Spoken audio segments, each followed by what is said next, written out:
Hello everyone, how are you doing? And welcome back to another quick tutorial.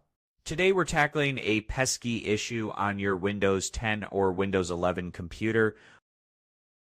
If your monitor's got a blue or red tint showing off the colors, it's annoying, but we will fix it without much hassle. Let's jump right in. Open the search menu down your taskbar, click that magnifying glass next to the Start button. Type Nightlight. When Nightlight pops up under the system settings, go ahead and open it. This is Windows blue light filter designed to soften harsh screen brightness based on your room's lighting.